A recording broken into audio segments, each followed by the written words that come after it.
Welcome to the Perfectly Sane Show, episode 670. I am Chris, as always, joined by Tony. You know what, guys? I'm sorry. My introduction got canceled about 4 seconds in. These things happen. Sometimes things are start given a fair chance. Yeah, I mean, maybe we can come back. You can do a free-to-play intro at some point. Okay, yeah, that would be better. Earl will be here, we think, but Jeff is here. Hey, long time no see or talk. Yeah, it's been a couple weeks. My fault. Took vacation and went to a concert last week, so no shows. But if you do get the feed, you got our Halo Reach extravaganza this week on the classic episode. So there was something out there. Just not anything new, but we have a lot of new shit to talk about this week. Jeff's been playing games. I've been playing games. I assume Tony's played some games. Sure.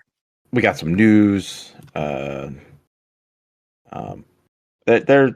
a lot going on. So, Jeff, I think you gave us a brief overview of Wukong. Yeah. That's what it is, right? Black Myth Wukong. Yeah, okay, yes. I was like, it's not Wukong : something. It's something else, but yes. Black Myth Wukong, you play as a monkey. Yes. Guy. You kind of said it was a little Souls-like last time. Yeah. You were liking it. Then I saw some tweets where maybe you weren't liking it so much anymore, but then you seemed like back on it. So where are you with that one? All right, so I can now speak with some authority on what this game is. Mm-hmm. It is very Souls-like, yes. But it is Souls-like if those games were just a boss rush, where it's just you walk 10 feet and then there's the next boss. That's what it is. Okay. Now, in the 10 feet you're walking in between enemies for you to kill, and you could grind them to prepare you for these bosses. And yeah, you mentioned it. I reached a boss called the White Clad Noble. He's maybe the third or fourth boss in the game. He's fucking impossible. I spent all weekend playing this boss over and over and over. And sometimes I'd be like, all right, time to go grind a little bit more, and I would run through the forest again, leading up to him, and level up a few times, try it again. I finally, after again, it was I probably got to him on Friday. It was a Sunday night. I fucking beat him. It was that feeling that only those types of games could give you. It's where you beat it, you're just holy shit, crazy rush. That felt so good. Leading up to the end of the boss fight, you're I'm in the zone. This is it. This is the time. You know what I mean? And you pull it off, and it just feels so good. And then after I got past him, the bosses after were hard, but often I was beating them the first try. Then I reached this tiger boss. He's in the second chapter of the game, and boy, oh boy, is he fucking whipping my ass! And I haven't been stuck on him for at least a week. But I also have not played as much because I've just been so distracted by other games. Now, where I fall on this game is that it's not as good as From Software games. I mean, it's stripping them down to just the boss battles. You know what I mean? There's so much more about those games that are special, and it's not just boss fights. Right. But I'm not saying I'm done with it yet, because one, the presentation is a 10 out of 10. The graphics are amazing. It just has that atmosphere that you want out of that game. So that is it nails that. And on top of that, the combat is really, really fun and exciting, and it does differentiate itself from Dark Souls. You have all these meters that are filling up that if 1 meter fills up, you could freeze the enemy for a few seconds. So it's free shots in on them. You know what I mean? So there's like- wrinkles there's to like it that are very fun. There's like specials that build up. And, Yeah. Okay. One special, you transform, and you're like fucking like this godly like fire dude, and it gives you your own life bar for that. So it's like you let that like so like the way I beat the white clad noble who I was stuck on forever is I used that thing right away. And so that, like, as the fight went on, I could delay it. I kept dancing around White Clad Noble, waiting for that meter to fill up again so I could transform, because that transformation has its own life bar that you get to use so it's depleted, and then you revert back to who you are. Right. So it's like a free life bar. Like, so use that. I had to like develop an actual strategy because you cannot summon people in this game. I had to like actually like figure out how to beat the boss. And so I was like, all right, I'm gonna use that thing right away. So it takes like fucking 5 minutes to build up again. You're just like dodging around. Yeah. I was just dancing with him forever. And like you get really good at dancing with him because it's the same thing with Dark Souls. Like you see the signals that the signs that they give you, what they're gonna do. You're like, all right, now it's time to dodge forward or dodge left, right? Right. And the combat just feels really good. It does feel like a mix between like Dark Souls and a more action type game like God of War. It really does.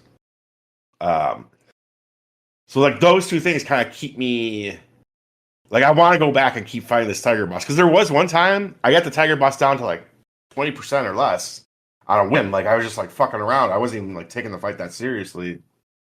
I was like, so I know it's possible. And I know I could just keep grinding through shit. So I'm not done with it for those two reasons. The graphics and the presentation just like cool, like the enemy design looks and stuff. And again, the combat is just like super, super fun. So it's like I would never recommend this game to any of you guys. I would recommend it to people that are like into those types of games, but just knowing that like, dude, all it is a boss rush. And it's pretty fucking hard, like very early on. So like I'm in chapter 2. I don't even know how many chapters it is, but I could maybe it's stuck 2. Maybe you're right at the end. It could be the end, right there. It's only like six bosses. Yeah, I think I'll see if I can find like a somebody on YouTube that has done like maybe like an hour playthrough or something, just to like kind of get a feel of what it looks like. And I think you like will think it looks cool for sure. Yeah, I know from like like the From Software games, as I'm not a huge fan of them, but like the otherwise I understand it. This seems like with it just being a boss rush, no way. What I would still recommend to you guys really is Elden Ring. Like if you stick with it, you will love that game in the end. But like, yeah, this is for people that like have the same illness that I have, where it's like, yes.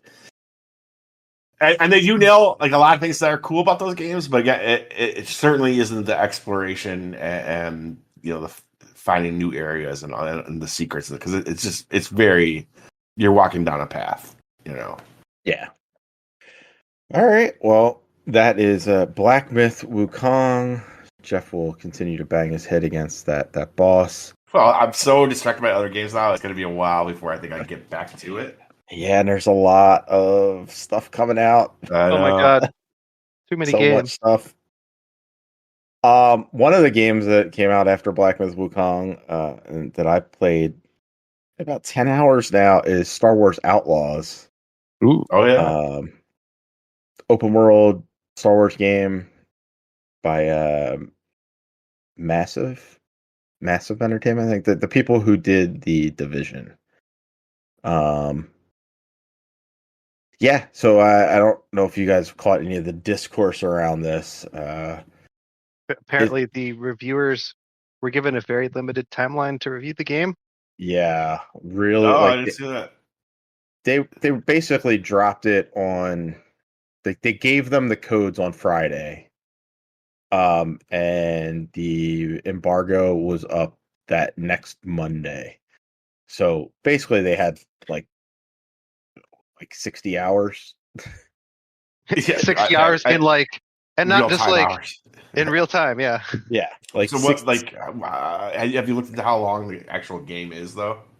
Yeah, so I like looked up on how long to beat, and Yeah. it says main story, like if you just mainline it, it's 16 hours. If you do a little bit Okay. more than that, it's 25, and then like if you do everything, it's 35. I think I'm pushing closer to the 35 point because I'm still on like the Yeah. first main planet. Like I just got off it because there's like a bunch of stuff to do, and I've been exploring. The exploring's fun. And like I've not been rushing it, but like, you know, like I get quests and I'm like, all right, I'm gonna go do these quests. Like, and there's only like one main quest at a time, but like I got like 4 or 5 side quests, so I was like, I will go do those. Um, and that's kind of been distracting enough that like I've just finished up the first kind of major planet.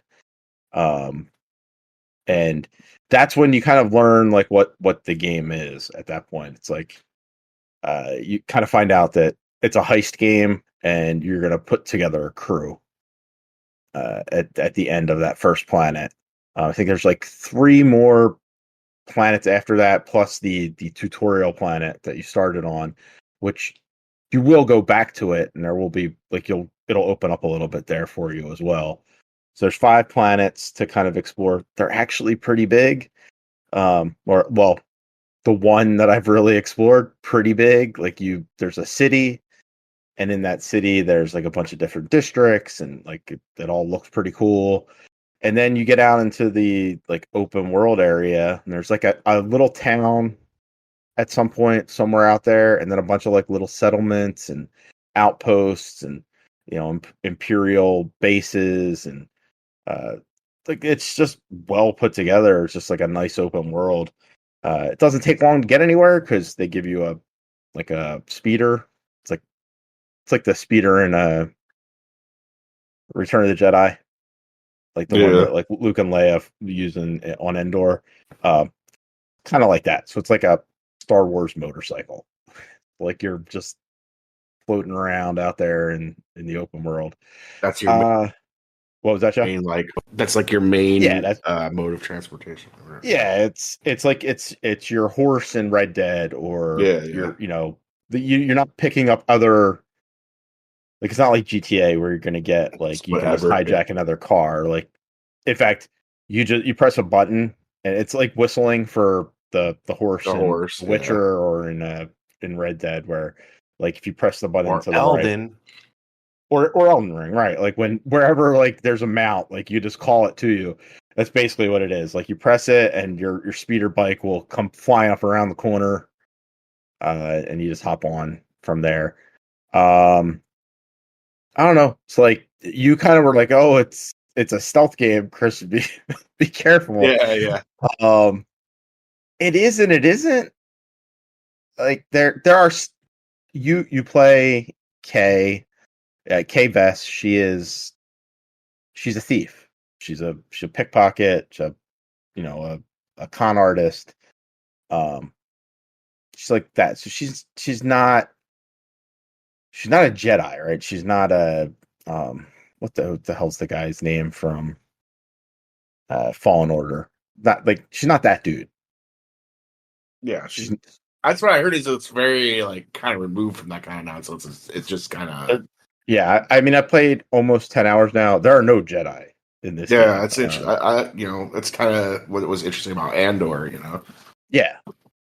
You're exploring like the underworld side of things. There's multiple different like underworld factions. Like there's the Hutts. There's Crimson Dawn. If you saw um the Solo movie, that's the criminal organization in that one.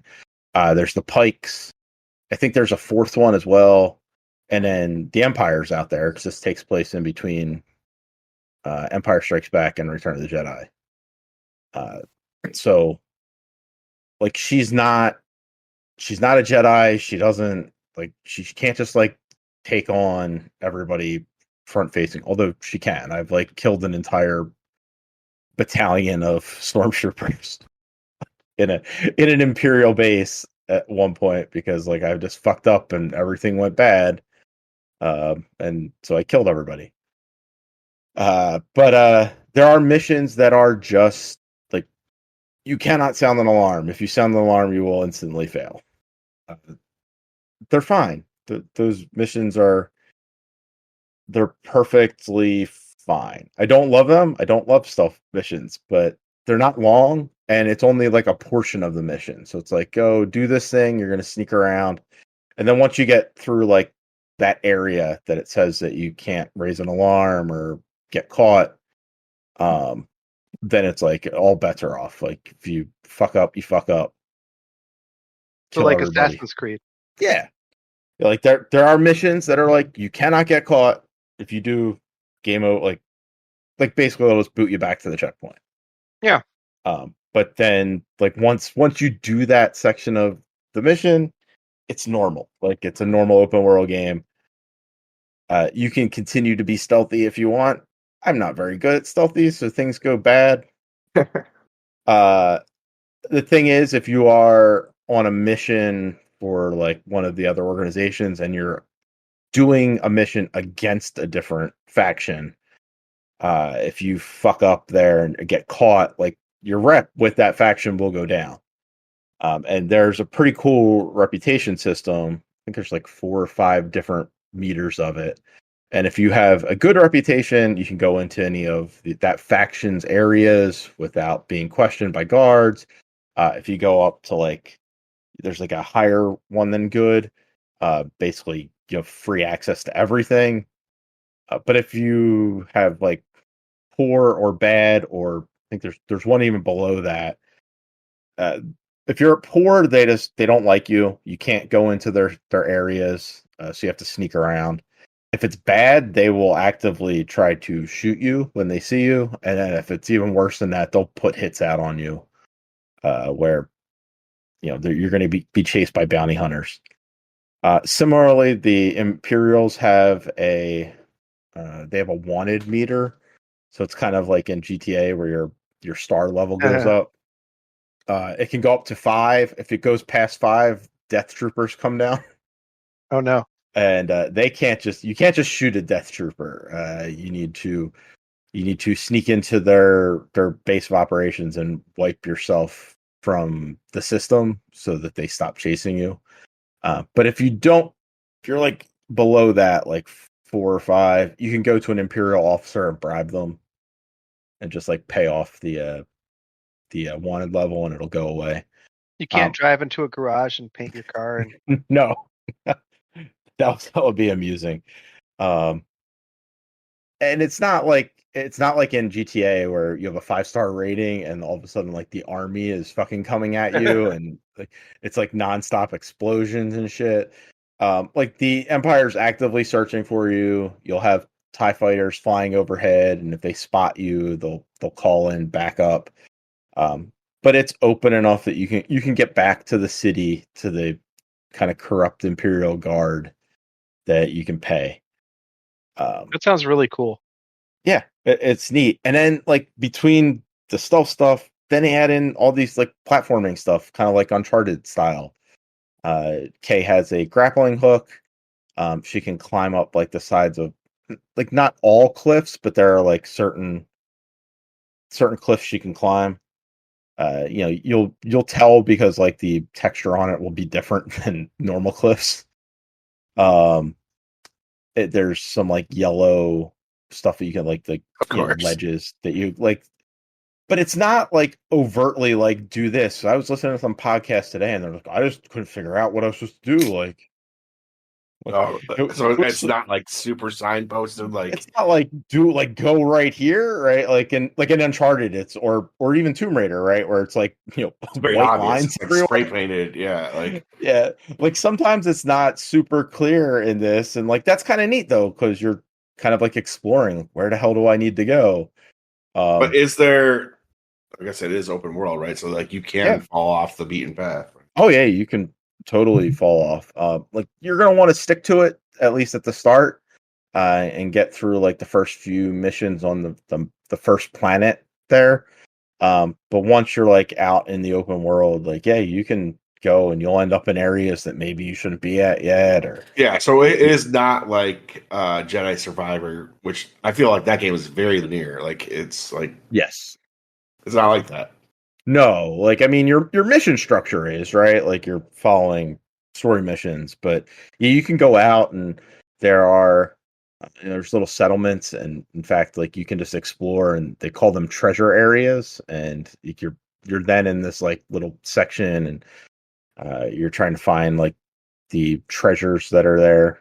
It could be money, it could be like a new jacket for Kay, a new belt loop or whatever.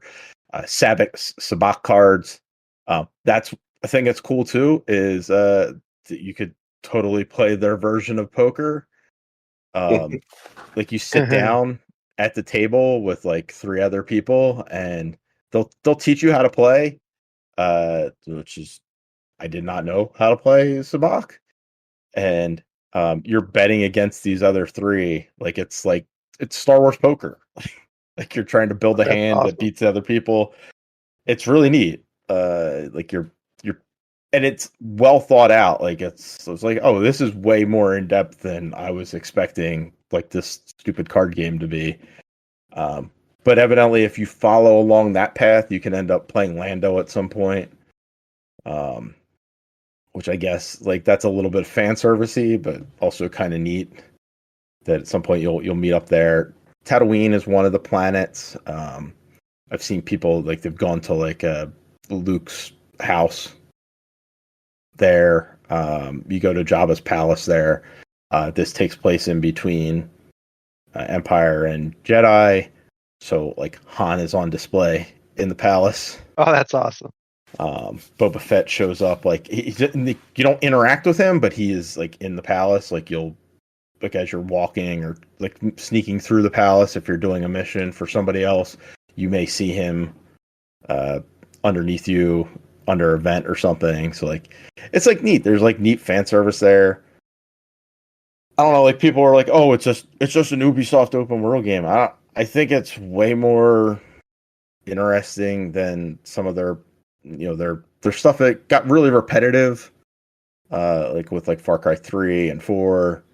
And even some of the Assassin's Creed stuff with like I really like Odyssey and Origins and Valhalla, but like some of that mission structure was really very samey. Yeah. This just has like has a Star Wars flair to it. It's fun. Like yeah, the shooting isn't wonderful, and it's not supposed. I don't think it's supposed to be. Like you're not supposed to be like some master marks person.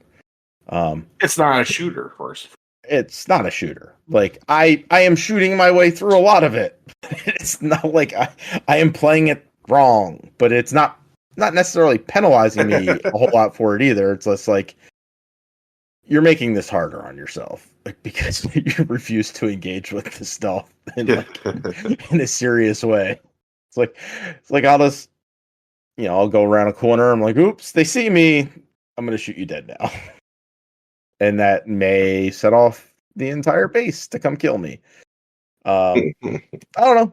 I'm enjoying it. Like there's people that are like, oh, there's that whole weird thing. The same people that are kind of jumped on Black Myth Wukong as being like anti-woke. They're the same people decrying this game as being woke because the main character isn't super hot. Like.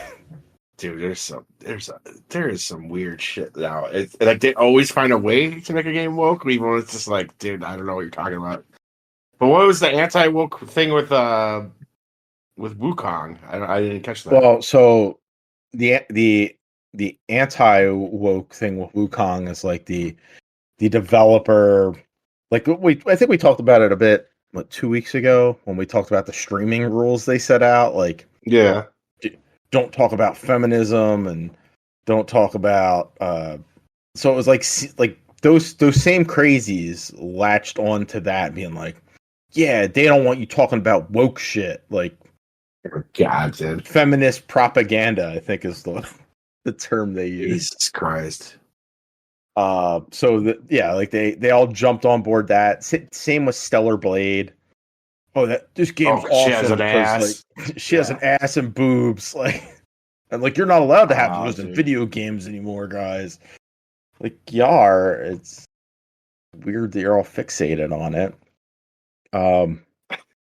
I found it really weird that they were like kind of criticizing Kay, who like she's not like, I don't think she's ugly by any stretch. Right, video game character's not hot enough for me. Shut the she's fuck not, up, bro. She's not hot enough, and like they were like, yeah, she's like the actual voice actress is so much better looking than the model. Like, what the voice actress isn't the same as the character. Like, sometimes they utilize that person, they like model it at, but I don't think this person is modeled after that. It's just that they're using the hot woman's voice. Like, she's not the character. I don't know. When there this was is as close to a woman as you get, I mean, yeah, There true. is porn. certain There's things porn matter. out there. You can watch it. my eyes don't work if it's real people. Okay, it's got to be pixels. If it's not pixels, my Jesus. dick doesn't do it. They got that too. Oh, it's so fucking weird. Yeah, I mean, I like Kay as a character. Her little, You just don't want to fuck her. I mean, That's whatever. what Like, I don't know. Man, do it. No, You'll throw her in bed. she's good enough looking, I think. I don't know. I don't really think about wanting to fuck video game characters. That's weird. But her little her little companion guy, Nyx, I don't know, it's like an alien dog type thing. That thing's pretty cool too. That helps you with some of the stealth stuff. But like as a character, Nyx is pretty neat. Star Wars is always good at the little robot sidekicks now. They're always adorable. Yeah. You have was it BD1 in the Jedi games, and now like this is not a robot, but yeah, super cute, like little character. You do get a robot companion at some point. Rogue One, I think, had a really good one. I don't think it was like a little cute one. It was like a full robot, wasn't it? Yeah. The hell was doesn't matter. He would say like really sarcastic things. Yes. The reprogrammed Imperial security droid. Yeah. Yeah. So I like Outlaws quite a bit. I'm playing it on, was it Ubisoft Plus? Is that what their subscription thing is? Yeah, I think so. Yeah. So like I paid $18 for it, and you get the Ultimate Edition of the game. Yeah. Now seems a great time to play, like to pick it up for like 3 months, because you'll get this game and then the new Assassin's Creed game. Yes, I think it's perfect. Like it's actually going to work out really well for me. And somewhere in between there, maybe I can fit an Avatar. Yeah. As well. It's like good luck fitting that in this file. Yeah, it's very busy, but Jeff's wife seemed to like it enough that she played through most of it. So yeah. So Outlaws, I'm enjoying it. I think the Ubisoft Plus thing was the way to go, just because like it's a very busy game season, and I think the Ultimate Edition was like $130. God. So $18 versus $130 works for me. Maybe at some point, like when it's on sale or something, I'll buy it on Steam, or I don't think it's on Steam yet, but if it ever comes there, buy it, play it on the Steam Deck or something a second time. But right now, I'm enjoying what I'm playing of it. Earl, I heard you joined us. He didn't really. He did? He's here, but he's not here. Jesus Christ. He's here, and he forgot to unmute himself. And that is a positive and a negative. But howdy. So I did not get my asides in. So yes, Star Wars Outlaws. Yeah.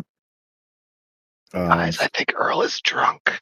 No, never. I don't drink. I don't even know what the. Don't worry, Earl. I'm trying to catch up.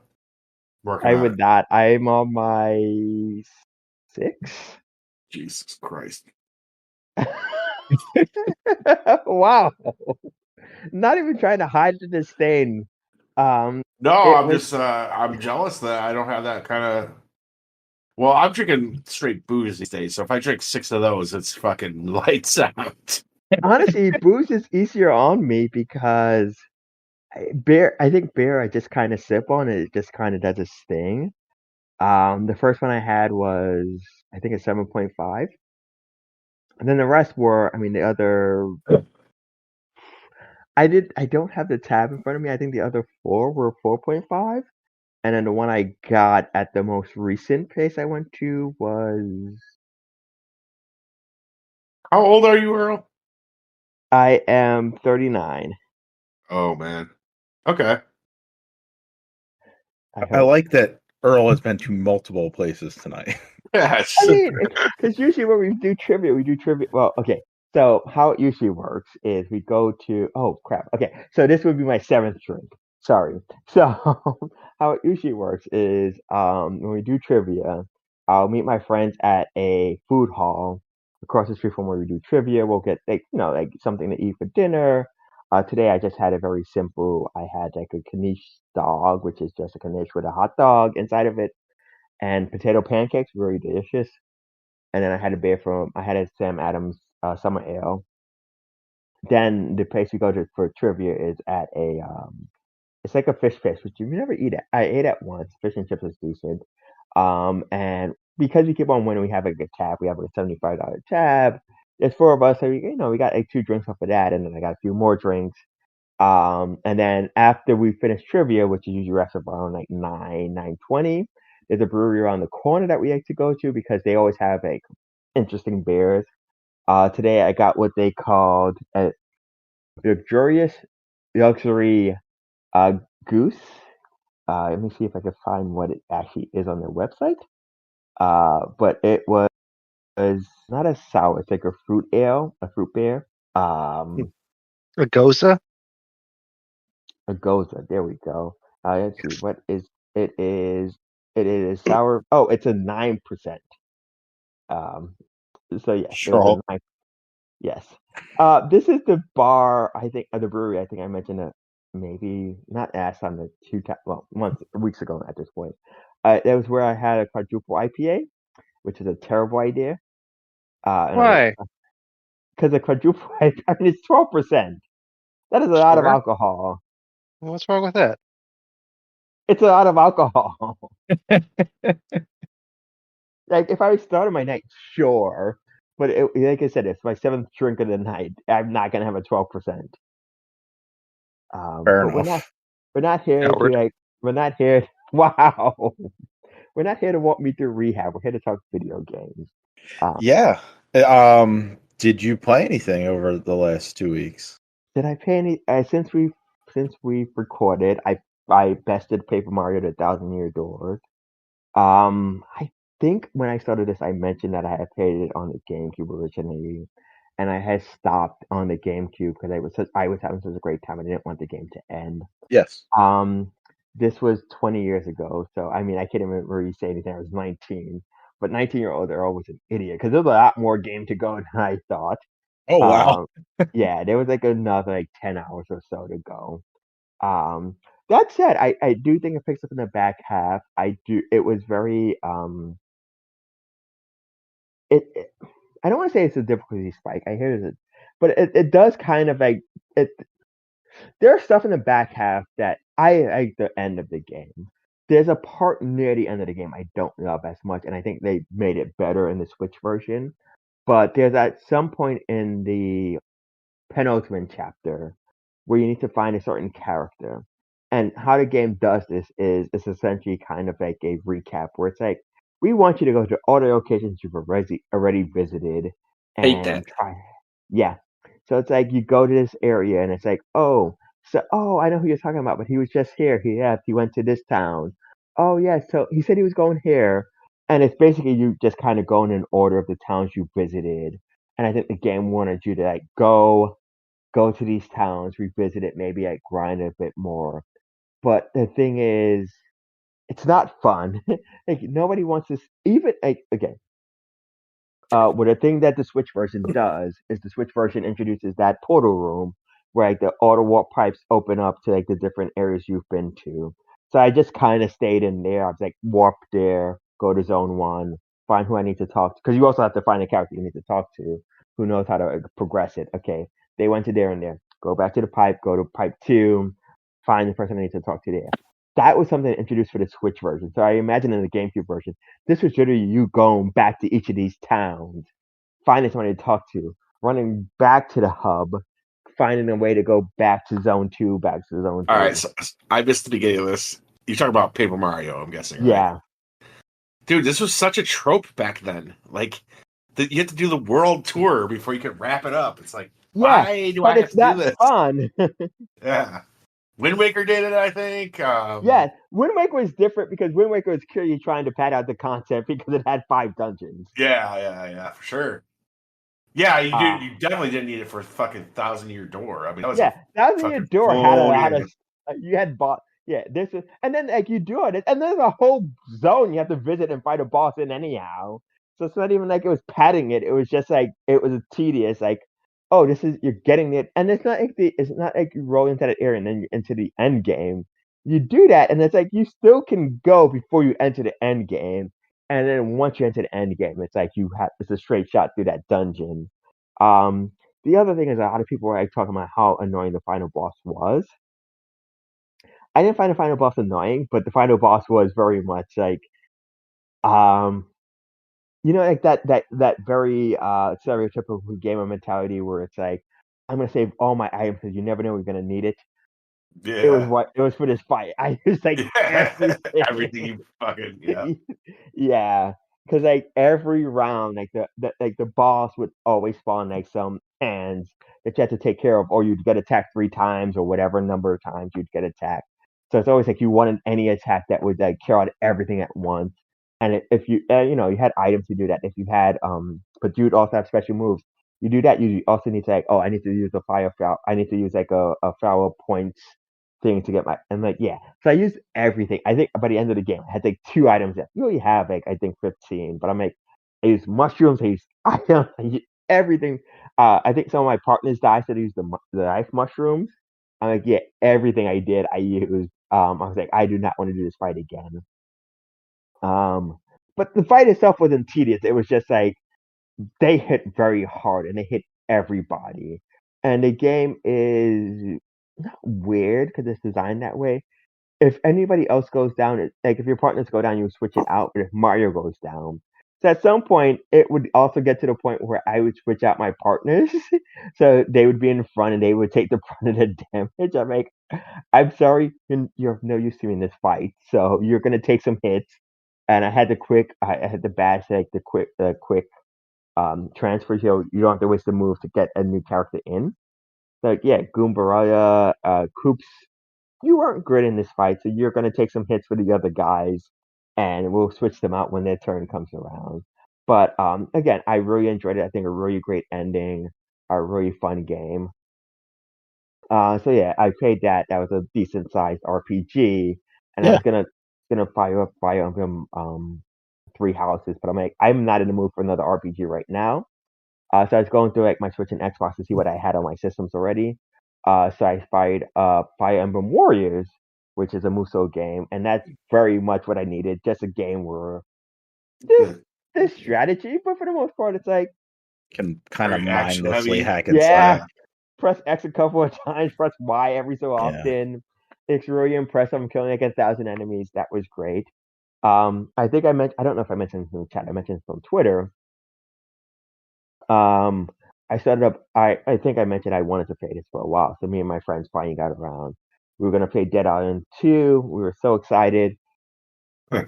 One thing, this is something I really, really, really hate as a trope in games, and I kind of understand why.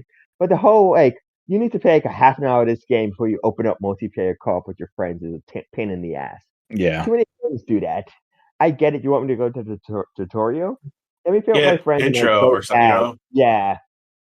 It does not need like it was like it's literally like a whole. I think I leveled up like 4. Like you get to level 4 by the time you finish it. I'm like, this is too much. There should be. Point, you don't want to play the game at all anymore. But Dead Island.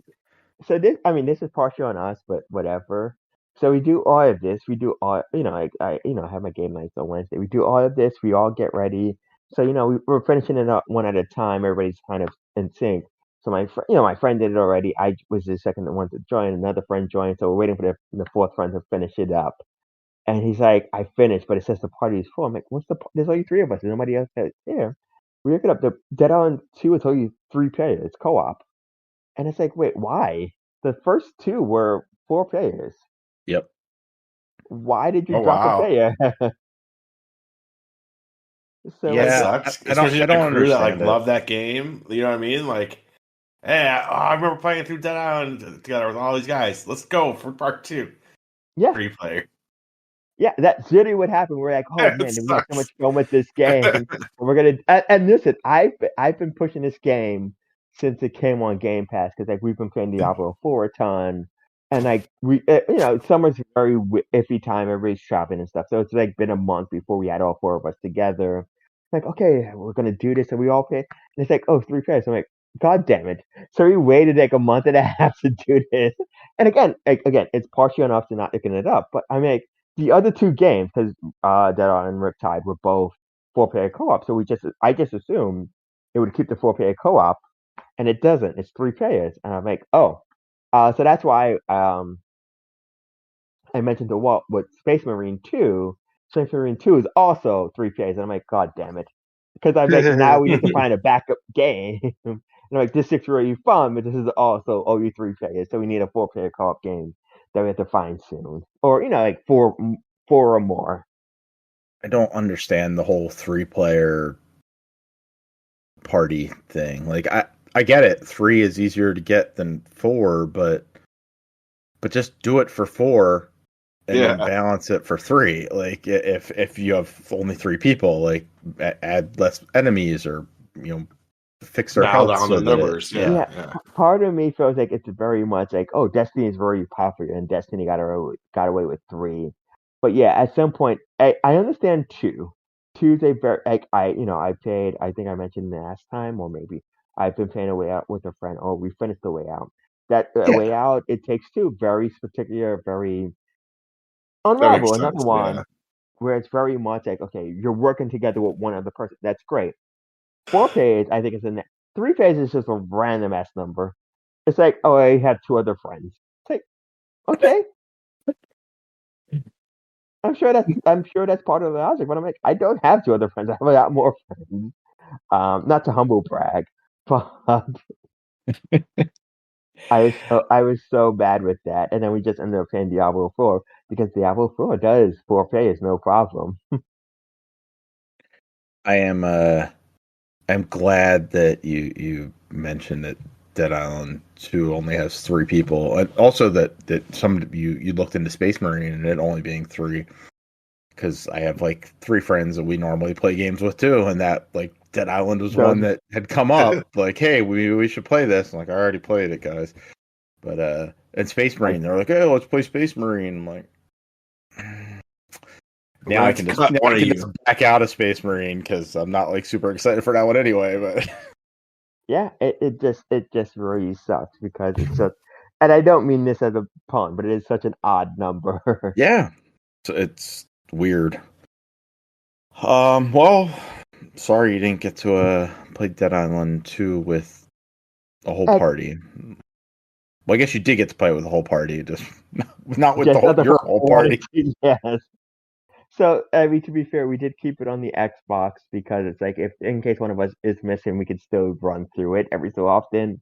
Yeah. But it won't be our primary game. So, again, also, and this is another just minor complaint, because at some point, and I played very briefly, I had installed the Black Ops 6? The multiplayer beta demo or beta, yeah. Yeah, and that takes up like 90 gigs. And my Xbox is like, you're at 99.8%. I'm like, ugh.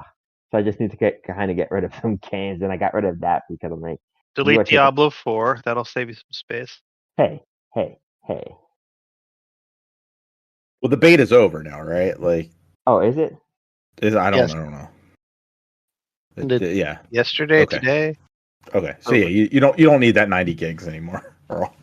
You're safe. Oh, okay. So But yeah, and then I just to wrap it up, because it also came out last week, and everybody kept on comparing it to Xenoblade, and I do have me some Xenoblade.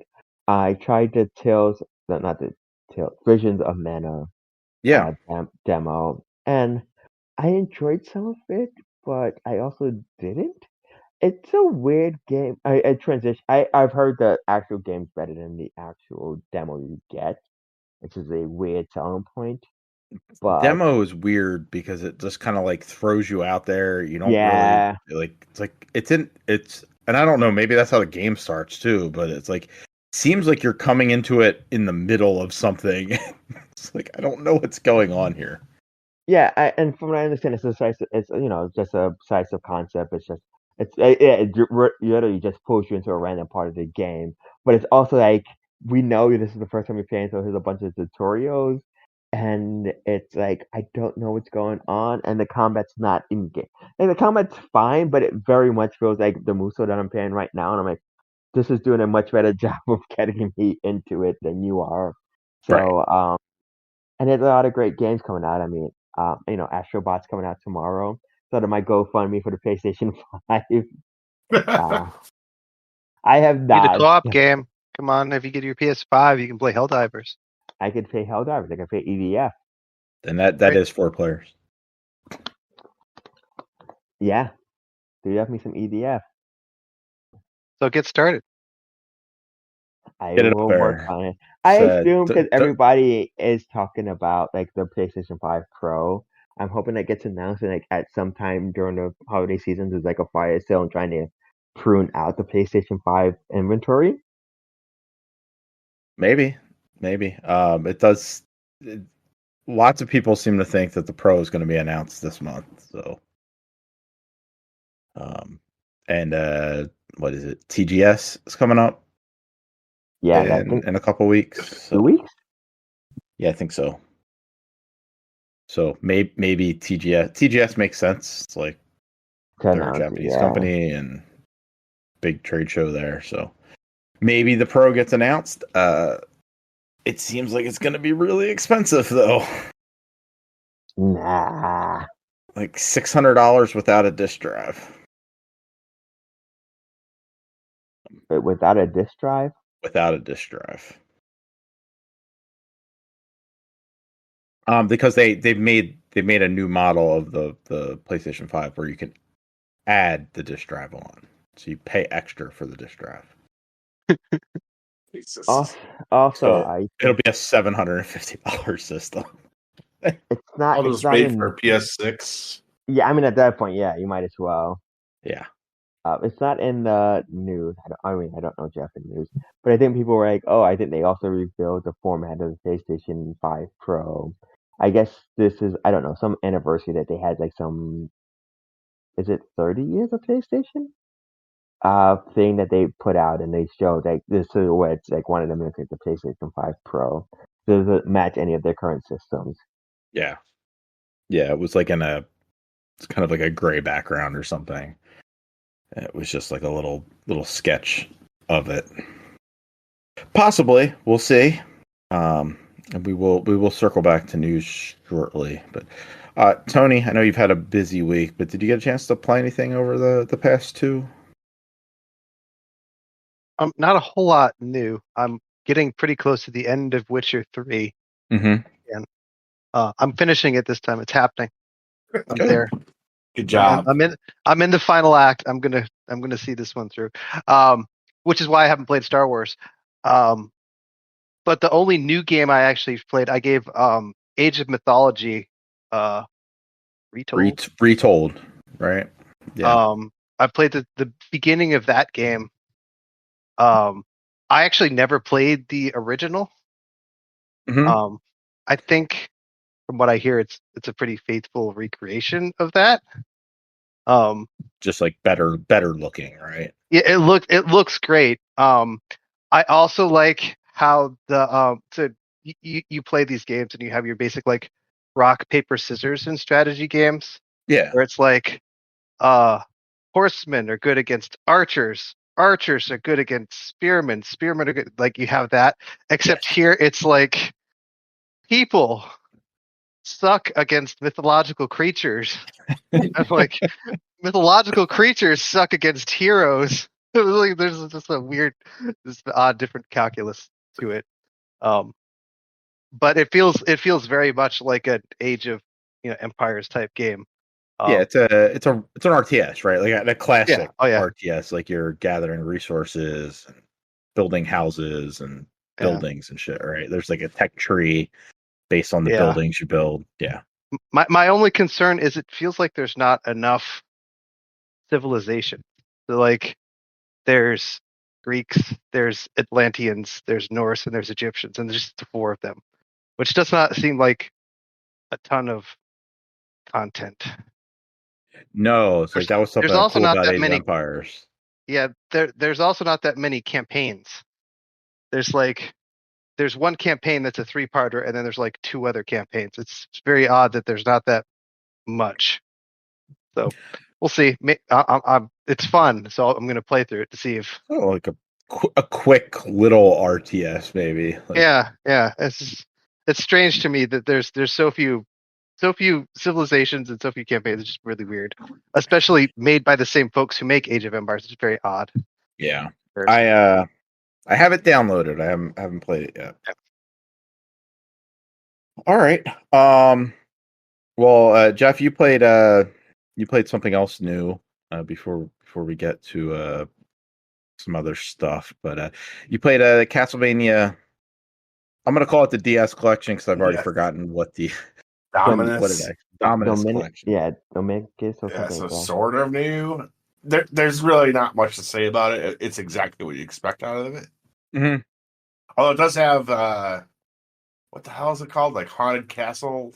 Yeah, so it's the arcade game. It's terrible. And then there is a remake of it, which I did not try, but like I tried the original. It's really hard. I heard the remake is better. The remake, I'm sure it is, but it's just like you're making something that is like kind of dog shit. It kind of reminds me of like every once in a while back in that era, it would be like the console version was better. Like Contra was way better. I think this is a case of there was no console version, right? It was just prior to the series existing. Yeah, so I think Haunted Castle is like the first game in the series. Castlevania 1 on NES got it way better than this. There's not like a lot of reason to play that game outside of like just curiosity.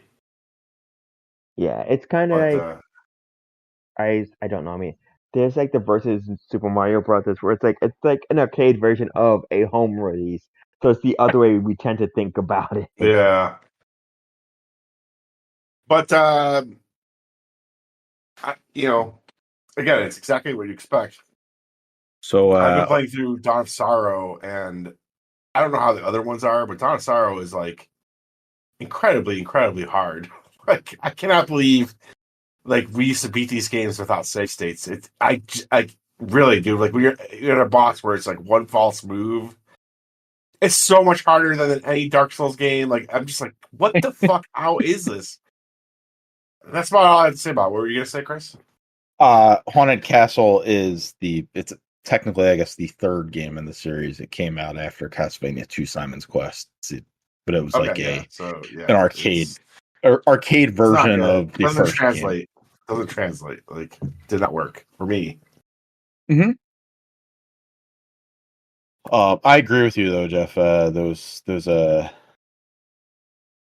games are like, and there's like a leveling system to these too, because they're post Symphony of the Night, but yeah, like how we played them previously without like save states and stuff. I have no idea how. Like these bosses are boss fights go on forever. Yeah, that's the thing about like Dark Souls boss fights, like 2 minutes. These boss fights will go on like 6 minutes, where it's like if you fuck up 5 minutes into it, guess what? You're dead. And like you have to make it all the way back there. So, did you pick this game up, Chris? I did get it. I haven't played it yet. Okay.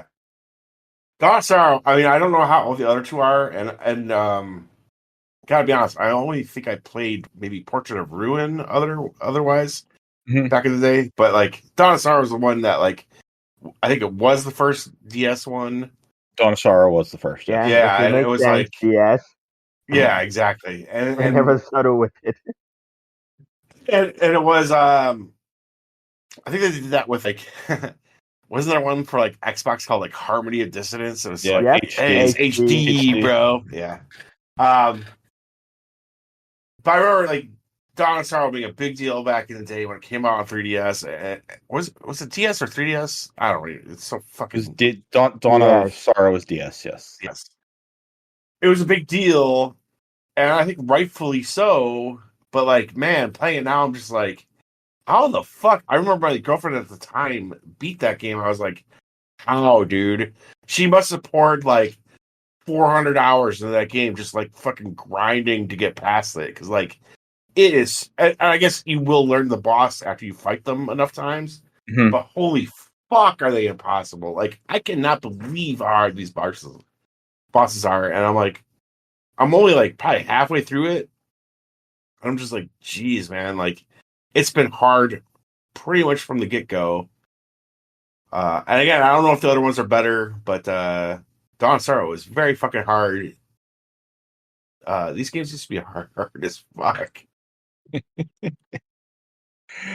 But otherwise, other than the difficulty, good.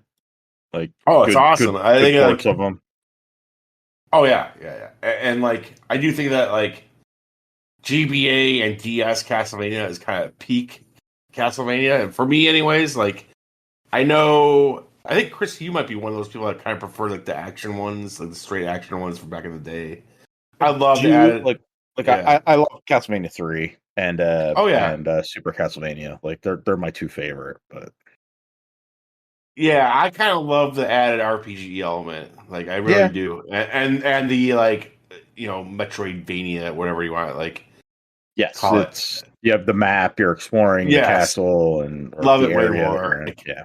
I love 1 through 3 and Super Castlevania. I do, but I would take these over them, even though they're like I don't know how I got through these. Like I have no idea, but like they're awesome. They're like really fucking cool, and it was such a nice surprise. This thing just dropped out of nowhere, Yeah. and on top of it, you get to play like some of the best looking 2D Castlevania games for the first time on the big screen, and they look good. They still look really good. Awesome. I should probably finish the advanced collection first, but I don't think I ever finished it. It's so awesome though, like having the fact that I everything. have all of these. Yeah, like I never thought I really never even dreamed we get the DS ones, but we did. I was worried about the touchscreen stuff, but they kind of fixed that up where it's just button presses. Okay, that's what I was gonna ask. It's like the touch screen and also the dual screen, because the dual screen is like that. It's Not bad. good. It Okay. sucks. It's off to the side of the screen. It's like it's Okay, taking I up heard. part of my screen. I wish they could just make it go away. I wish I could turn it Well, off. I mean, part of it is like it was designed around set, so I don't know if you could get rid of it, but I heard you could Why move not? it. You can move it around. There's different like layouts you can do for it, but it's always going to show the two screens. You can have the map at the bottom and your inventory at the top, vice versa. Yeah, But I guess because you cannot get rid of the two screen nature of it, which sucks. and it's just a map, right? It's not anything else.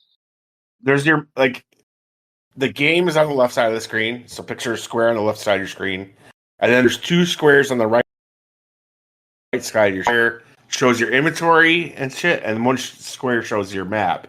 And I just wish like could that just be something? Can we just put that back in the like how any other game would do it? You press start and fucking look at that shit if you want to. Like I don't like it taking up like it's literally taking up like a third of your screen. Kind of it's I don't like it. That's unfortunate. I'm looking at it now. It doesn't look great. Like the design Yeah. of it. Like, Oh yeah, in theory, it's kind of cool having like a mini map showing the map, but like, again, this was like an example of them like figuring out ways to make the DS interesting, even though you didn't. It's just like everything is a gimmick. Anything that like you try to do like that is a gimmick, in my opinion. And there's ways around it. Like, which is very like every other video game is figured out. You press start. There's a bunch of menus for you to look at. Like, All right. Well, I am looking forward to eventually getting to those. Now they just need to. They need to do it. They need to give us the 3D Castlevanias in a collection. Give us that would be great. That would be great. 64. Give us Legacy of Darkness. Give me the fucking 360 ones too, man. Yeah, I mean those are more readily available. Yeah. But like I mean, give us Curse of Darkness, Lament of Innocence. Like, I don't know. Are you playing games. through like Castlevania 64? I am not. I probably wouldn't. I mean, I have played Castlevania 64, so I probably wouldn't play it again. But like, I don't think I've ever played Lament of Innocence, which is one of the PlayStation 2 games, or Curse of Darkness. I don't think I played either of those. I think those were okay. Those are definitely better than the 64. 64, yeah. And it's just like they're hard to get now. Like, yeah, like for if sure. you want to buy them, they're really expensive. So just like give me those. I think they will. I think Konami's just kind of like, let's release all this stuff. Like Konami, I mean, we'll see how Metal Gear, what's it, Delta, which is the Metal Gear 3 remake. We'll see how that turns out, and we'll see how Silent Hill 2 turns out. But regardless of those, they've been just bundling their shit together over the last like 5 years and releasing these collections, and they're good. They're good collections. And obviously, just like the other ones, these will go on sale too. So like, there's no excuse not to add them unless you're just not into the series at all. But I think Castlevania is great. I've added both the Advanced Collection and the Dominus Collection to my Steam wish list, and I'll just keep an eye on them for like some Steam sale in a year where they'll be $5 like the regular Castlevania collection. I'll pick them up, have them there. With all their previous collections, including the Contra ones and whatever, I buy them on one system first, and then I wait to see them on like, I'm gonna wait to see this one on Switch be $5 because it's gonna. Yep. Here we go. Now I got it and everything. Yep. I think like the Turtles collection has been on sale. Like they've done a really good job of bundling their stuff together and selling them. So give us the 3D Castlevania stuff, and also the Adventure Rebirth, which was it was a WiiWare game. Yeah, that is one that we really need. Like they need to preserve that somehow. Like it's very sad that that's gone. Like find a way to show that whole Rebirth miniseries. So I think there's also, what is the other one? Blaster Master Rebirth that they did on that. Let me see. I'm trying to find the. Also, we released Harmony of Dissonance. Like, it's a good one. That was fun. That's fun with others. Oh, it was fun. It was, but like yeah. That one I would remake more than re-release because I think it can kind of be beefed up. So there was a Gradius Rebirth and Contra Rebirth. They came from Konami. There might have been a Blaster Master game too. I think there's a Blaster Master because just Blaster. I don't like these lost games. It's not cool, man. Yeah, like give me Castlevania: The Adventure Rebirth. Like I think that was a good game too. Yeah. It looks like the screens of it look phenomenal. Like, and it's so much like I bet it's a remake of the Game Boy game. But the Game Boy game is not good. So hearing that like the Adventure Rebirth is good, I would love to be able to play a good version of Castlevania: The Adventure. Okay, am I also going crazy? And I could be. Mega Man 9 and 10 aren't still out to those systems, are they? No, you can get Mega Man 9 and 10 elsewhere. Okay. And I don't mean just the Wii. I just meant like that gen of consoles. I do I think they think are. it's backwards compatible on The 360. Xbox. Yeah. Okay. But yeah, those are other games I think need to kind of, be moved forward. Yeah. Capcom, another company that Mega Man 9 is backwards compatible. Capcom does good collections too. They have a few, I think 3 Mega Man collections. Mm-hmm. There's many. Because there's Mega Man, there's X, and there's Battle Network. I feel like there's others in between there as well. Oh, there's Mega Man. There's the Mega Man Legacy Collection, Legacy Collection 2. There's X2, and then I think there's the Battle Network collection as well. He's 5. Yeah, so there's so many Mega Man games. He is the fighting robot. Da-da-da-da. You really only need the first collection, but there's a lot of them. I don't know if I'm the minority. I prefer X. You prefer X to the original Mega Yeah. Man games? Okay. And let me just clarify. Early X, I don't know how the later X's go. I know they're not as good, or they kind of become. I mean, I guess they're all very samey, but yes. There's just so many Mega Man games. So many. All right. Well, so that's Castlevania Dominus Collection. I played a pair of demos. I don't want to spend too much time on them, but I played the Yars Rising demo. That is Atari game. Yeah. It's way forward. Imagining Yars Revenge. I think so. Yars Rising is it's a Metroidvania, which is not Yars. What? Yeah. So you play as this. I can't remember what her name is, but you play as like a character, and you're exploring an office building, like where you're infiltrating it at first, and she is slowly getting powers from like these computer terminals. Like she's absorbing energy in a way, so like that after it happens the first time, she can like shoot stuff out of her hands, and then she gets like a second power after that. And the way you get those powers, though, or the way you hack the terminals, is by playing Yars, like the actual game. So it's like if you've ever played it, Yars is it's a single screen game where there is basically a big. You're trying to get something. There's like a target in the middle. You're trying to eat away at the wall around it to shoot a missile or a laser at it and destroy it. And in the process, there's like security that will try and shoot you and take you out, your little ship. So when you're hacking these terminals, you're playing Yars. There'll be different scenarios where you might get shot at, or you're trying to eat through the wall.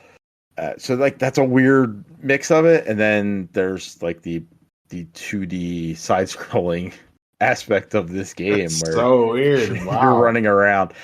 I didn't love it, but I am interested to see what they do with it later this month. I believe it's not too far off. I thought Atari was doing like a Yars Recharge or a crazy. So there's a Yars Recharged. That one's been out for a while. That one's pretty good. Okay. Yars Recharged was from 2 years ago. Yars Rising, though, is this new that's weird. Yeah.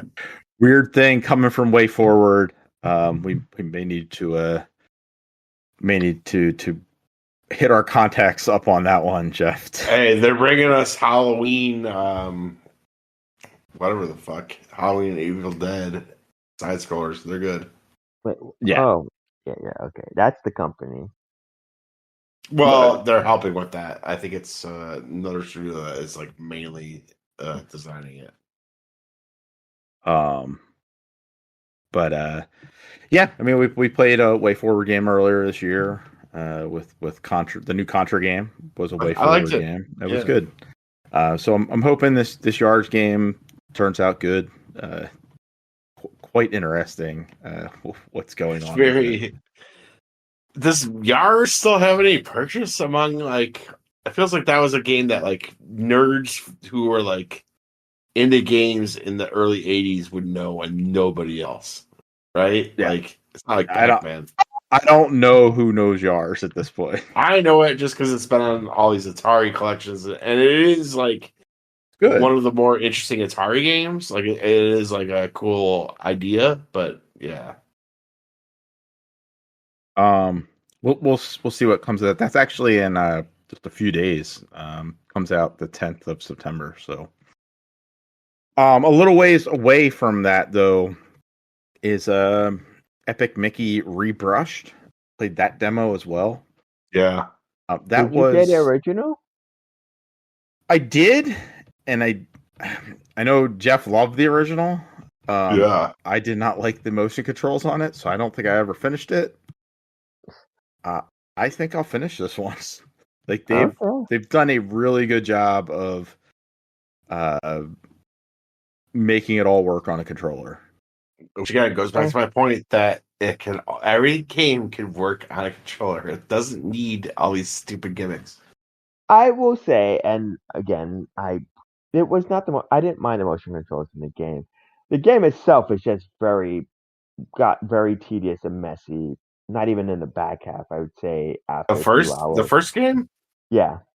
Okay. I loved it. It's been forever, but yeah, again, one of those games I was super stoked for back in the days. Like I remember when it was announced and like this whole like, oh, we're bringing back Oswald. But they, in that time since then, I think he's come back a bit more. Like he's still not a prominent player. it's mainly due to the game. Like if people Yeah. know who he is. But yeah, it's like that stuff and the whole idea of like you get to control and you get to paint and remove all, and then it's like, oh no, it's very specific. There's certain areas you can interact with, and the game very clearly is like you are going to interact in one way, and it's not puzzle solving. Yeah. No, yeah, I hear what you're saying, but I think that mechanic is fun thing to add to a platformer though.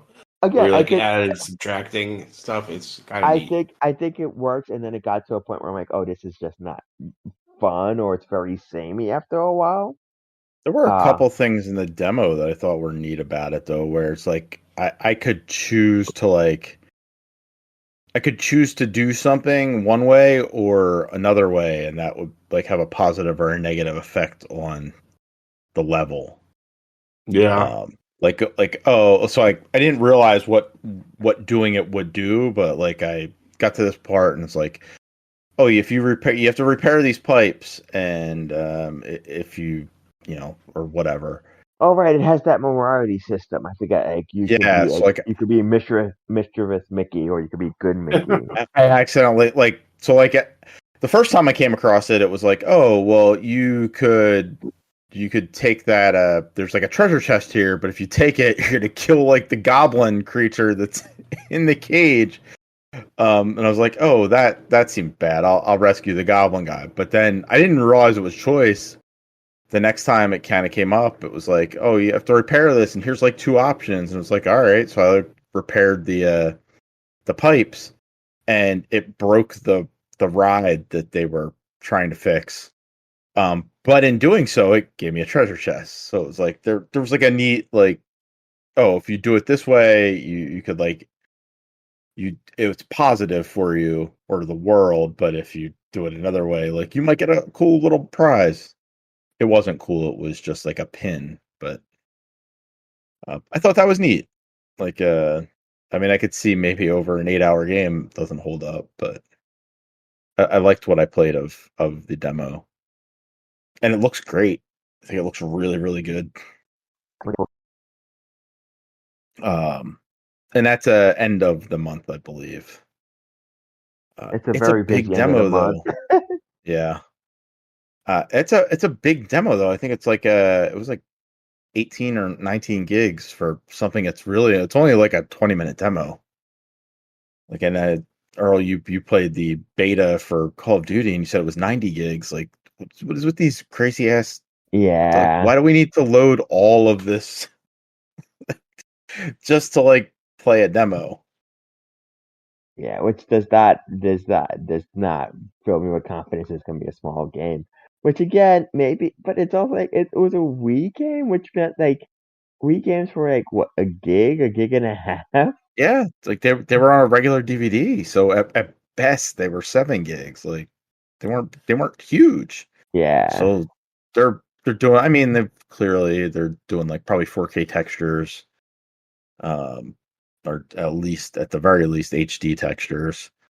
Um, but I'm wondering if it's just like some really bad compression. Like they're not compressing. Like the audio files are uncompressed, which gives you better audio, but also like shrink it a little bit. Doesn't need to be perfect. I don't need a 70 gig Epic Mickey game. Yeah. Um, but yeah, so those were the other two things I played. Jeff, real briefly, well, one, you played some Diablo 4, Yeah. and you said they've improved the um The end game stuff. weapon. Yeah. Well, the end game stuff I think is better. It just feels like like you're still striving towards something which it did not like when it first came out. And one big example of that is I don't know if you remember when the game first came out, you could go to the blacksmith, right? You could like salvage everything that is junk. You can repair stuff that got, fucked up. Yep. And one other thing you can do is upgrade your weapons. You cannot do that anymore in Diablo 4. And we noticed this after we beat the campaign. I was like, because at some point I went to my stash and I noticed I had weapons that had like 4 diamonds on them, like yellow diamonds. I'm like, wait, oh yeah, you could level up your weapons. So I went to go. I'm like, am I missing a tab at the fucking blacksmith? And I went back to the blacksmith, and there is a tab to upgrade your weapons, but it's grayed out. And I'm like, what the fuck? Look it up, and they changed it. So now, in order to upgrade your weapons, you have to defeat a tier 46 nightmare dungeon. That is at the very end of the end game because the enemies in a tier 46 nightmare dungeon are like level 100, which is the max for your character. Okay. So it's very interesting to me that like something that was like just always available to people when the game first came out is now like locked behind. Like you have to like really go through all the end game shit, and then after beating a tier 46 nightmare dungeon, you can fucking upgrade your weapons. So I thought that was that's a huge, interesting change to the game, and it like is giving, especially my wife, who like just obsesses over one game forever. And I'm just like, do you want to try Borderlands with me? She's like, no, we have to get to the fucking. So like every day, she's just doing a nightmare dungeon. Like we're on, we just got to tonight, like level 21 nightmare dungeon. And these are all things that like you can't access till you beat the campaign. But in order to even access the level 21 nightmare dungeon, it was like you need to do another capstone dungeon and then unlock fuck they call it world tier 4. So we had to go do that. We had to go do another capstone dungeon, and that unlocked world tier 4. So now me and my wife are on world tier 4. She's level 70. I'm a little behind her. And working our way up towards level 100 so that we could upgrade our weapons and say we're the ultimate badasses, and then I don't know do what, but like at the very least, I do feel like they've like given you a little bit of the carrot, You keep chasing something. Yeah. Earl, have you guys beaten it yet? Are you in the end game stuff now, or? Diablo. Yeah. we beat the game. We're going through the current season. I think we're on World Tier 4. So I mean, right now we've beaten the game. We've beaten the campaign. So right now it's just running through a lot of the post game content. Like what Infernal Hordes or Infernal Dungeons. We've been doing a few of that. We've been doing Legion events. We always do like a World Tier boss. So yeah, again, it's one of those like we played like 3 or 4 times. My character's already like level 53, 54. I do need to go back in and actually level them up.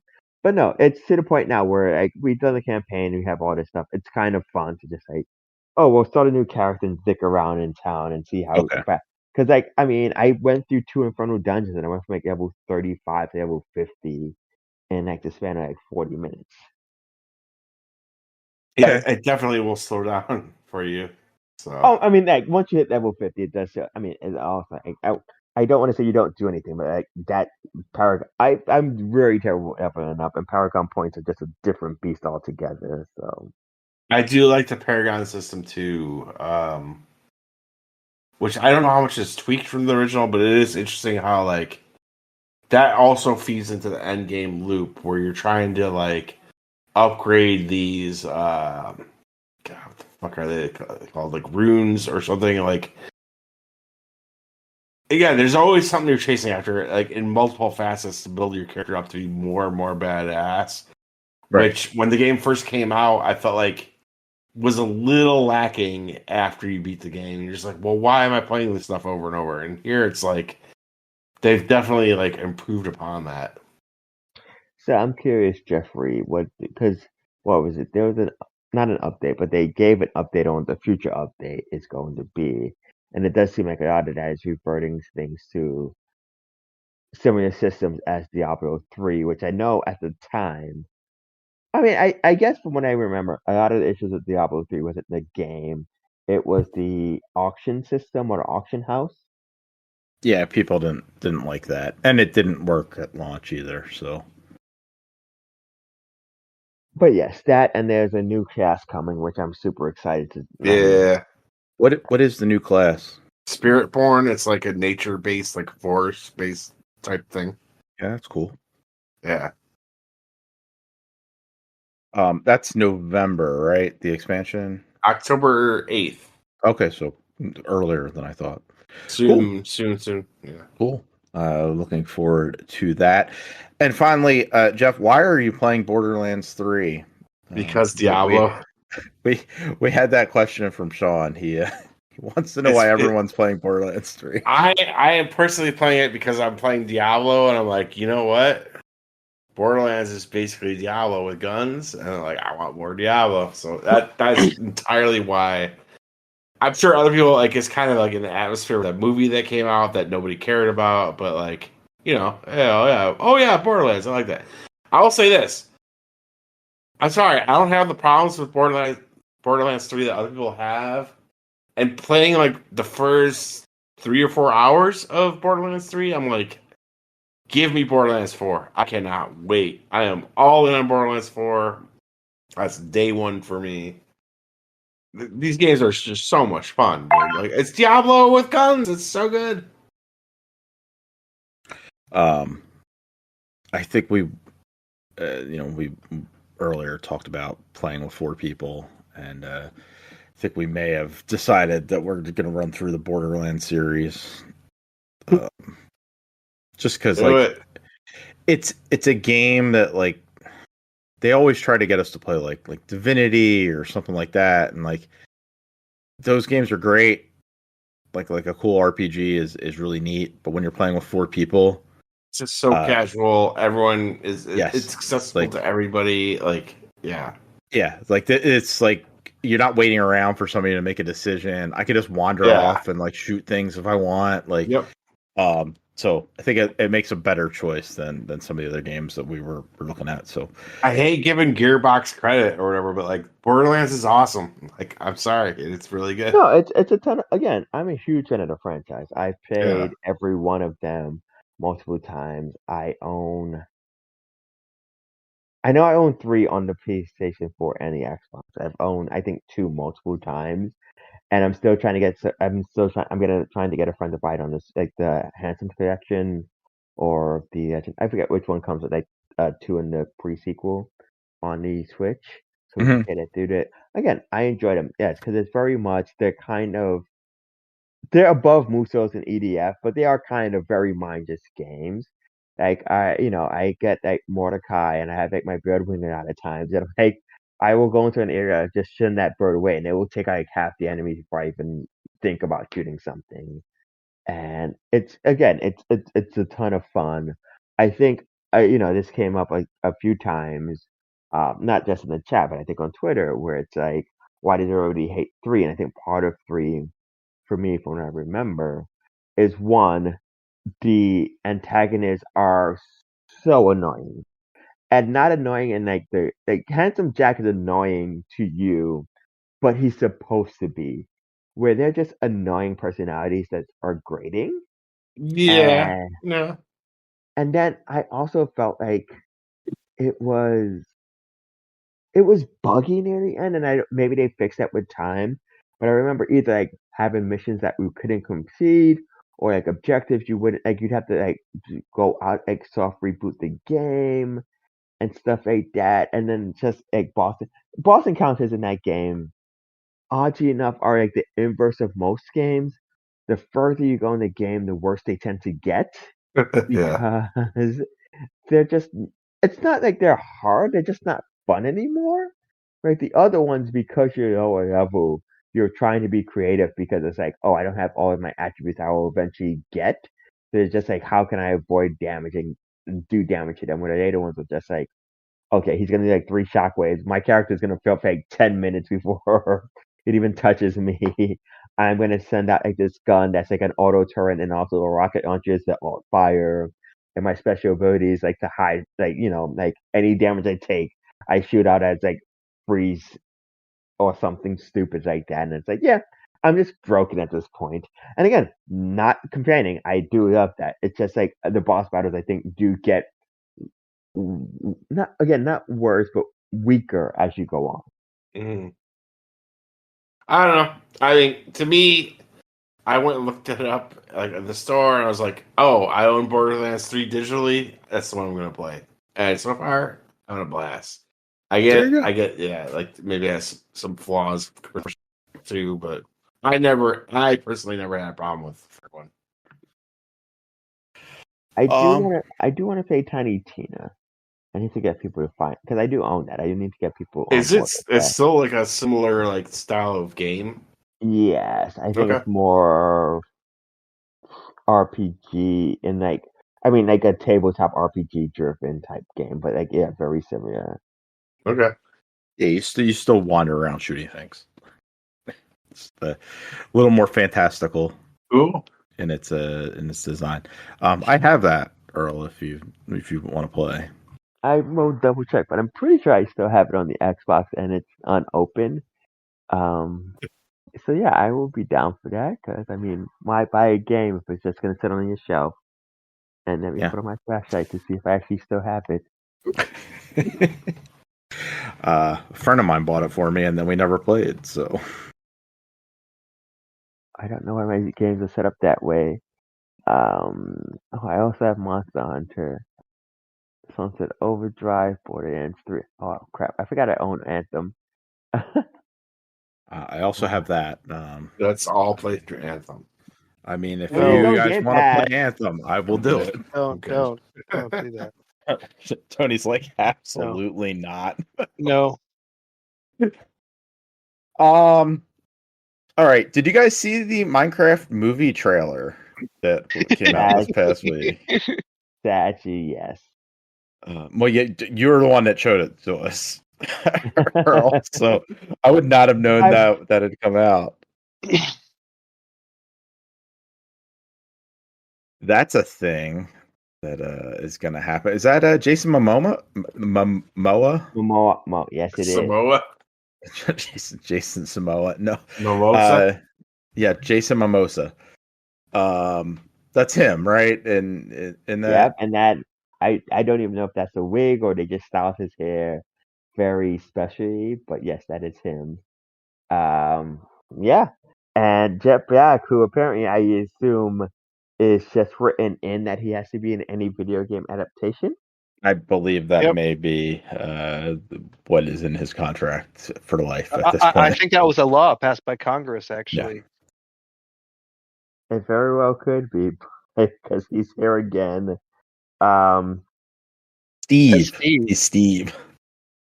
yeah, which is again, this isn't a Jet Black criticism in that regard, but it's such a weird concept that like you make Steve like this older person that exists in Minecraft. I guess Minecraft is the world. Um, I was talking to a friend about it yesterday, and they were like, "Oh, they're trying to recapture the magic of Jumanji." And in my head, I was thinking like the one with like The Rock and Jet Black in it, but like no, like he's kind of the Robin Williams character, like somebody who's been stuck in Minecraft forever. And this family, I want to say, I'm not sure because like none of their races match. So, because Jason Momoa is,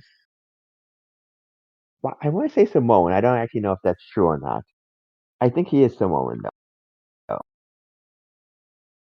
Um, yeah, I don't know. I did not get a family vibe from. Just because I guess because there's a older man, older woman, and two kids, you think nuclear family. He is Hawaiian, um, or at least that is where he was born at. So Which I think is where. Yeah, I don't know. It's one of those things. I'm not gonna try to figure that out. But yes, it is a. The sad thing is, and I saw a lot of people say this, and I'm probably sure they're accurate. It's like, oh, this looks awful. It's gonna make $1 billion. yeah, and then maybe it's just a really bad trailer. Like who knows? We won't know until it comes out. Yeah, But it was not good. I'm not writing it off. I'm not. It's whatever it can be. It's a interesting first impression. It's not what I think of when I think of Minecraft. And based off of what the trailer, I'm like, you had a lot of like the actual like Minecraft world and characters and stuff look great. It's actually very weird because they look great, and I'm like, you look better than the actual game. Yeah. It should look janky. Minecraft looks janky and old. Yeah. And And I actually would have respected them if they went for that, but I understand.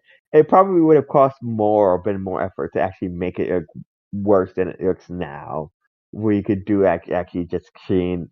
But yes, it would have been nice if they tried to match the aesthetic of the games. Do we know when that was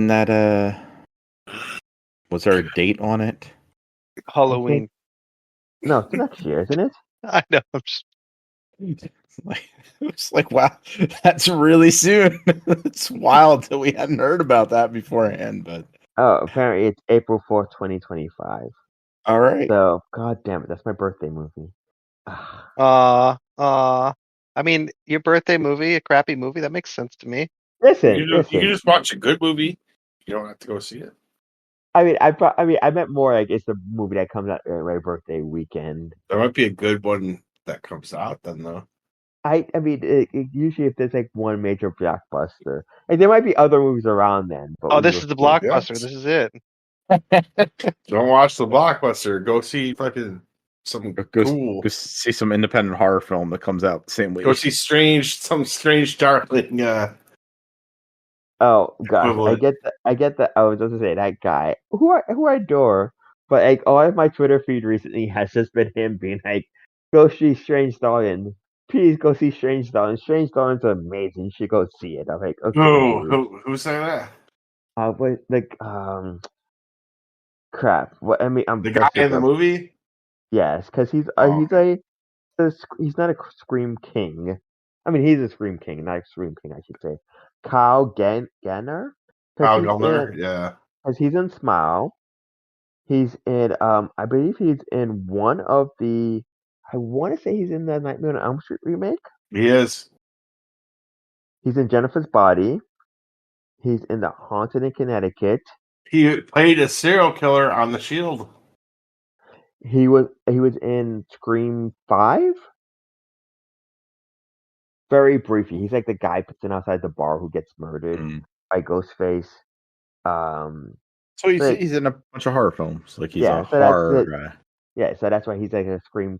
It's him and oddly enough, Justin Long is in a bunch of horror movies as well. Yeah, he always dies. Yeah. Joke.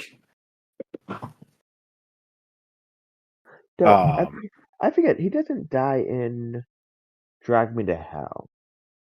Oh god, it's been forever since I've seen that. So Because like his girlfriend dies because he kept the coin at the very end, and that was the twist.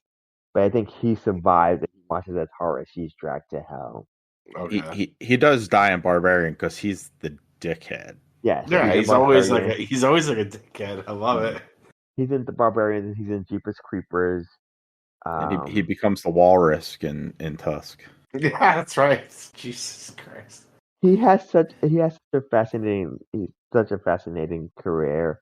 Because part of it felt like there was some point in like the mid 2000s we were trying to make him the next big thing. Because I just watched. I just realized that he's like kind of like a punchline, well, because he was a PC. Nobody, nothing. Okay. Don't remember those commercials? Hi, I'm a Mac. Hi, I'm a PC. Yeah. No, he was a PC. I'd forgotten about them. Yeah, he was a PC. I think he's gonna be kind of like Elijah Wood, where he's just like super in the genre, and he's gonna start producing stuff. Like he's writing and directing a piece of the new VHS. There you go. Yeah, like I think he's gonna move. Like Elijah Wood has basically moved into like I'm gonna make interesting horror stuff. Like I think that Long is gonna do the same thing. All right. Well, so Earl, maybe go see a horror movie or something on your birthday. That is also that is like 4 months away. There'll be some. There's a horror movie every weekend. Couple other things here. We're running late, but Space Marine 2 and Astrobot, both Game of the year. receiving pretty good reviews. Astrobot receiving phenomenal reviews. It looks fantastic. This is the type of game. If I saw this and I did not own a PS5, I would want to buy a PS5. Listen. Right, I'm trying to work on it. Where Earl's at right now. We're working on the GoFundMe now. So if you want to donate, it looks so good. Doesn't it look so good? Like it's just like it's like listen, even before the reviews, it was like one of my most anticipated games. Like it's one of those things that I don't want to sound biased. It's just one of those things where I'm like, this feels like a Nintendo game, and like it does. Some of the reviews and stuff I said, like this feels like I was like this reading it. It's like this feels like a review of like when Galaxy 1 and 2 were coming out. Yeah, where it's like there's so many new and creative ideas every stage that you just kind of like, yes, this is what I want from video games. Yeah, really looking forward to that. And Tony, I believe you're looking into Space Marine 2. Oh yeah, no, it looks good. Seems like a lot of people want to get this, so. Yeah, just as long as you have 2 other friends. That's okay. I don't like most of you anyway. So yeah, those seem like the 2 big games. Is Space Marine tomorrow as well, or no? That's next week. Okay. Yeah. So we have Astrobot tomorrow, and then Space Marine next week. And Jeff and I will definitely be playing Astrobot over the next week, and maybe Tony will have some Space Marine too. That reminds me, and maybe I've not been paying attention. Like, did Tony talk about Madden this year, or did you finally break the curse? I didn't get Madden. Yeah. Did you get NCAA? No. All right, cool, man. Not yet. I think so. You'll probably get NCAA when it hits like, Yeah. Well, maybe when it hits I'll EA probably get one Play. that's cheap. Like- Yeah. or it'll hit my guess is it'll probably hit right around Christmas. Or Um, Game Pass. yeah, or like a couple weeks after, right before the national Oh wait, championship. right till it's all over. Yeah, like I mean, they released Madden the week like Super Bowl weekend. Week of right? Super Bowl. Like, Yep. So probably the week of the national championship, they'll release a NCAA. But I guess probably by Black Friday, you probably get it for like $20. Yeah. Might be worth it. All right. Well, we're running late. It's getting late. But hopefully next week, Space Marine 2, Astrobot, we'll have those to talk about, and some other stuff. Yellow Williams. Maybe we'll have some good news about the Bears, Jeff. I'm praying, man. The Yes, Bears. football is in full swing. Earl did declare that he thinks the Bears are going to win it all this year. So I don't think they're going to win it all by No, the that for is real. not that is not. But I will say I have enjoyed looking at. Okay. Travis Coach kind of disappointed me today on my fantasy team, but my other league, which I will just talk about real quick.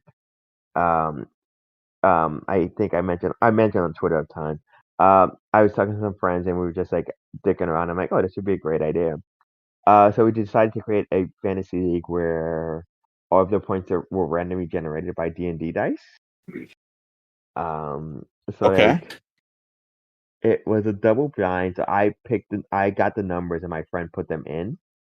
So just tonight, Patrick Mahomes scored just over 214 points for me. And just because it's like I think every yard you rush or pass is 1 point, which is not how Yahoo usually does it. Field goals are very interesting because there's a certain range you want to hit and not hit, because I think if it's under 20 feet, you get negative points. If it's between 20 to 29, you get 7 points. Anything above that, I think, is negative points. If you are a defense and you score a touchdown, you get negative points. If you're a defense and fumble, you get positive points. It's a very stupid system, and I'm just looking forward to the season. Yeah, it's gonna be fun. Tony, what just happened in the game? I see that the Ravens lost. The Chiefs ended up winning. So the Ravens had the ball. They drove all the way down. The last two plays of the game, Lamar Jackson had Flowers wide open in the end zone and threw it like 3 yards behind him. Oh. And then on the final play, he hit Isaiah Likely on the back line. They called it a touchdown, but his foot when it came down landed on the end line out of bounds. So they ended up calling it no touchdown and ending the game. Oh, well. There you go. I am with you, Earl. I was disappointed in Travis Kelce's performance tonight. He did not give me the points that I was hoping for. Now, I got under 5 points on him. Disappointment. Oh, before we go, I know we're wrapping up, but I feel like we do need to talk about Concord. Oh yeah, we do. Yes, we do. But since I referenced it in the opening, we haven't mentioned it since. It's also one of those. It's also one of those things, and I could be 100% wrong, but I think this is accurate. That the game came out and got delisted between recordings. Like the last time we recorded was before it came out. Yes, it was out less than 2 weeks. I'm pretty sure that's right. That's crazy, man. Yeah. Yeah, so it came out on the 23rd of August, and it is no longer, when you're listening to this, failed game that they are refunding you for. Yeah. What was the problem? It just sucked? No, I think it was actually good from what I understand, but like you can't charge $40 for a hero shooter when the rest of them are free to play. Who's Are going to pay $40? Yeah, like when you could play Overwatch for free, you could You play. play Oh, wait, so hold on. Is the game that still Apex is exists, but they're just giving refunds, or No, am no, I- no, No, no, it's gone. they've taken it Okay. out. You can't play it Okay, all. so You yeah, you can't. a little different. Tuesday, I think starting Tuesday, you can no longer buy it, and then starting tomorrow, by the time this comes out, you can no Yes. longer play it online. So it was like you got like a few extra days to play it online before it was taken down. But the idea right now is like it's going to be gone. Like it won't be available for purchase. Anybody who's bought it in the 2 weeks is getting a full refund. They said they're taking it back to the drawing board and they'll relaunch it, but who knows what's going to come of that. But like, yes, as of right now, as of this moment, um, you can't like it was literally. I think they announced it, and I checked on PlayStation website, and like you could not access the portal for that game. It was still up on Steam, but like yeah, it was down, and yeah, it was just sad because I think like people had said, I think concurrently it was getting like under 300 people on Steam, um, which is not a healthy system. So No, No, especially when I can't think of. I don't know what the Valve launched its own hero shootery thing in beta or a demo of it during the same time period, and it was bringing in way more people, and that was an invite only beta. yikes, I mean, yikes. honestly speaking, I posted it in one of my uh groups, and the reaction is like, "What is this game? Why have I never heard about this game?" And Hey, I'm like, "Oof." And I'm just thinking, like, I actually did not hear much about this game, and I watch all of these state of plays, yep, and and you don't remember it. yeah. So it was just, it's one of those. It's very much because I think it's not Groundhog Day, but like he showed his head again. Kiffy B was like, I know how it feels because he was talking about um the Lawbreakers. That was his Lawbreakers, yeah. yeah. Like there's so many of these games that kind of come and go really really quickly. Um, but as people pointed out, and they corrected because people were like, "Oh, this game's been 8 years in development." They're like, no, no, no. It was 8 years in idea. It started development 6 years ago. But again, 6 years ago is an eternity in Yes, video games. Like I mean, calling it spade a spade. 6 years ago, PlayStation 5 and Xbox Series X were not things. Um, Fortnite was still kind of in its infancy, and you're trying to chase that dragon after the fact that people already kind of have their forever games, or they're not into forever games. yeah. People have moved on from these kind of things. But you're the design. Yeah, I mean, then I don't want to pick on Concord because this is the year of Concord. This is the year of Foam Stars. This is the year of Suicide Squad Kills the Justice League. A ton of like these forever games, these games as services that are just like Foam Star had to go free to play. Concord's getting delisted. Uh, Suicide Squad Kills the Justice League is Rocksteady's getting rid of their staff because it bombed so hard. Yeah, they're giving that game away. They just need to give it away on Xbox. Yeah, yeah. They gave it away on Epic, but or was it Amazon? They gave it away Yeah. on Amazon. But yeah, it's been a rough year for it. Even Destiny, like that with the final shape didn't hit in the same way that they were hoping for. So rough year for live service games. Good. I just feel a little bad about Concord because it's just another fucking like thing that these anti woke dumb motherfuckers are like putting a notch in their cap. Like if you had made hot characters, people would have bought it. Like no, they wouldn't have. Like nobody gives a Yeah. shit that they. I mean, you also look at like Overwatch and look at Apex Legends and the diverse set of attractive characters. Like it's just like those games succeed. You have the same stuff. I don't understand. Right.